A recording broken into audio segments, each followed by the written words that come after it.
আল্লাহ আমরা বারবার গুনাহ করি, আপনি কত মায়া করে বারবার মাফ করে দেন। এত গুনাহ করার পরেও কত সুন্দর আলো দিলেন, বাতাস দিলেন। নামাজ পড়ি না, অলসতা করি, এরপরেও খাবার বন্ধ করে দেন নাই।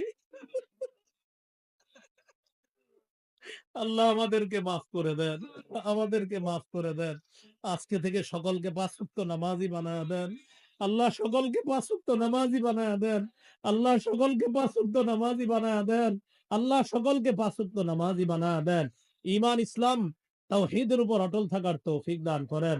আল্লাহ ঈমান নিয়ে যেন বাঁচতে পারি। মুসলমান পরিচয় যেন পড়তে পারি, তৌফিক দান করেন। আল্লাহ ফিলিস্তিনের মুসলমানদেরকে হেফাজত করেন। গাজার মুসলমানদেরকে হেফাজত করেন। সকল ষড়যন্ত্র থেকে আমাদের এই দেশ, দেশের মানুষকে হেফাজত করেন। আল্লাহ পার্বত্য অঞ্চল